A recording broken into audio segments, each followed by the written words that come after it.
Hello everyone.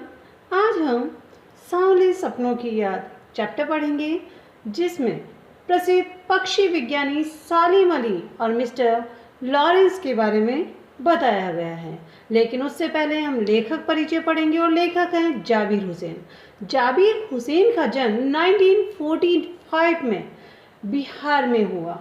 1945 जब second world war द्वितीय विश्व युद्ध खत्म हुआ था।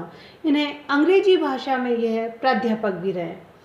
सक्रिय राजनीति में इन्होंने हिस्सा लिया और विधानसभा के सदस्य निर्वाचित हुए, मंत्री भी बने।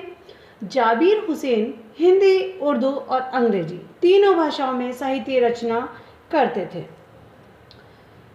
आगे राजनीतिक और सामाजिक जीवन के अनुभवों में उपस्थित आम आदमी के संघर्षों को उन्होंने अपने साहित्य में प्रकट किया। संघर्षरत आम आदमी और विशिष्ट व्यक्तियों पर लिखी गई उनकी डायरियां चर्चित प्रशंसित हुई है। जाबिर हुसैन ने डायरी विधा में एक अभिनव प्रयोग किया है। आपको पता होगा, गद्य को 13 तरीके से लिखा जा सकता है। 13 टाइप से हम गद्य रचना कर सकते हैं। उन्हीं में से एक टाइप है डायरी विधा, जो अपनी प्रस्तुति शैली और शिल्प में नवीन है। संस्मरण, रेखा चित्र, कहानी, निबंध, तो इस तरह से 13 तरीके से हम गद्य को लिख सकते हैं। Now summary of this chapter. प्रस्तुत पाठ 1987 में प्रसिद्ध पक्षी विज्ञानी सालिम अली की मृत्यु के तुरंत बाद डायरी शैली में लिखा गया। सालिम अली की मृत्यु से उत्पन्न दुख और अवसाद को लेखक ने सांवले सपनों की याद के रूप में प्रयुक्त किया। सालिम अली का स्मरण करते हुए, याद करते हुए, उनकी स्मृतियों को आधार बनाकर लेखक ने उनका व्यक्ति चित्र प्रस्तुत किया है। यहाँ भाषा की रवानी और अभिव्यक्ति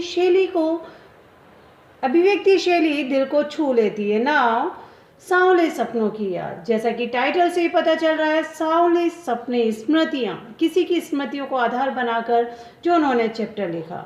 सबसे पहले हम पढ़ेंगे सालिम अली के बारे में। सालिम अली पक्षी विज्ञानी थे।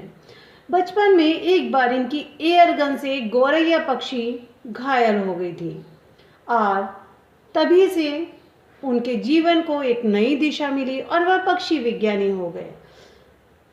जीवन के अंतिम पड़ाव में जब वह मृत्यु को प्राप्त कर चुके थे, तब भी उनके गले में दूरबीन लटकी हुई थी, आंखों पर चश्मा था। पक्षी विज्ञानी हमेशा पक्षियों की खोज में लगे रहते थे। पक्षियों की देखरेख, उनके रखरखाव में लगे रहते थे। उनके जीवन को बचाने में उनका पूरा जीवन चला गया। पक्षियों को जानना, समझने में उनका पूरा जीवन उन्होंने लगा दिया। तो इस प्रकार सालिम अली बहुत ही अच्छे पक्षी विज्ञानी थे। उन्होंने अपना पूरा जीवन प्रकृति को और पशु पक्षियों को समर्पित कर दिया था। देखेंगे हम लेखक की जवानी। सुनहरे परिंदों की खूबसूरत पंखों पर सवार सांवले सपनों का एक हुजूम मौत की खामोश वादी की तरफ अग्रसर है। ये तब का वर्णन है जब सालिम अली की डेथ हो चुकी है। कोई रोक टोक सके कहाँ संभव है। इस हुजूम में आगे आगे चल रहे हैं सालिम अली। अपने कंधों पर सैलानियों की तरह अपने अंतहीन सफ़र का बोझ उठा है। लेकिन यह सफ़र पिछले तमाम सफ़रों से भिन्न था। ऐसा क्यों था? क्योंकि अब तक वह जिस भी सफ़र पर जाते थे, इनका सफ़र पक्षियों की खोज ही होता था। लेकिन आज यह सफ़र अन्य सफ़र से भिन्न है, क्योंकि यह अपने अंतिम सफ़र की ओर बढ़ रहे हैं।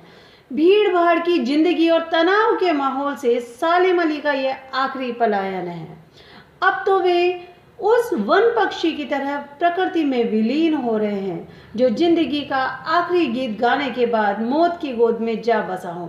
कोई अपने जिस्म की हरारत और दिल की धड़कन देकर भी उसे लौटाना चाहे, तो वह पक्षी अपने सपनों के गीत दोबारा कैसे गा सकेगा? यह पक्षी कौन है? प्रमुख पक्षी विज्ञानी सालिम अली। मुझे नहीं लगता कोई सोए हुए पक्षी को जगाना चाहेगा। वर्षों पूर्व खुद सालिम अली ने कहा था कि लोग पक्षियों को आदमी की नज़र से देखना चाहते हैं। यह उनकी भूल है। ठीक उसी तरह जैसे जंगलों, पहाड़ों, झरनों और आबशारों को वो प्रकृति की नज़र से नहीं, आदमी की नज़र से देखने को उत्सुक रहते हैं। भला कोई आदमी अपने कानों से पक्षियों की आवाज़ का मधुर संगीत सुनकर अपने भीतर रोमांच का सोता फूटता महसूस कर सकता है? सोता झरना। सो हमें पक्षियों को पक्षियों की नज़र से देखना चाहिए, आदमी की नज़र से नहीं। प्रकृति को प्रकृति की नज़र से महसूस करना चाहिए। एहसास की ऐसी ही एक ऊबड़ खाबड़ जमीन पर जन्मे मिथक का नाम है सालिम अली। ऐसे थे Salim Ali. So that is also important part. Salim Ali के बारे में आप क्या जानते हैं, उनके जीवन को एक नई दिशा कैसे मिली, वह पक्षी विज्ञानी कैसे बने, this is the important part of this chapter. So underline this.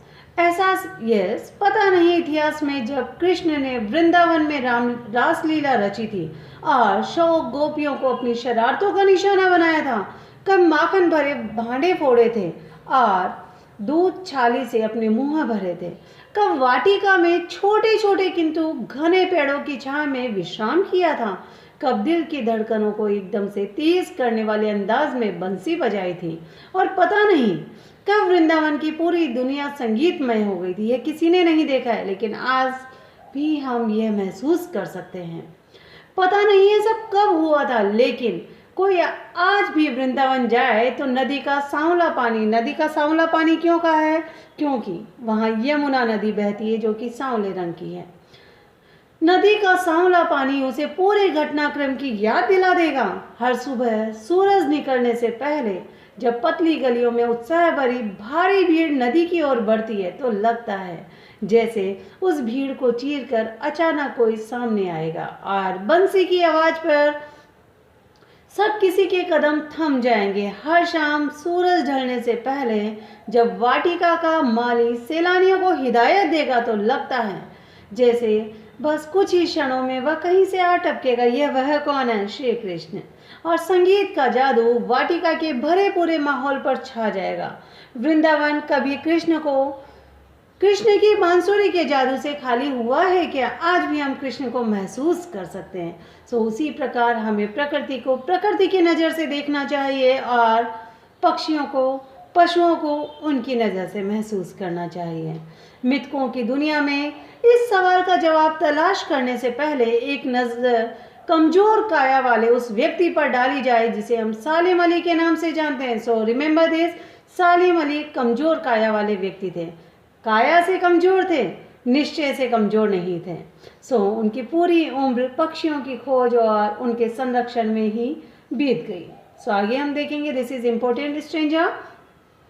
उम्र को शती तक पहुंचने में थोड़े ही दिन तो बीतते थे। 100 वर्ष की आयु पूरी होने वाली थी और कैंसर जैसी जानलेवा बीमारी उनकी मौत का कारण बनी। और दिस इज ऑल्सो इम्पोर्टेंट कि उनकी मृत्यु कैंसर से हुई थी, लेकिन अंतिम समय तक मौत उनकी आंखों से वह रोशनी छीनने में सफल नहीं हुई। कौन सी रोशनी?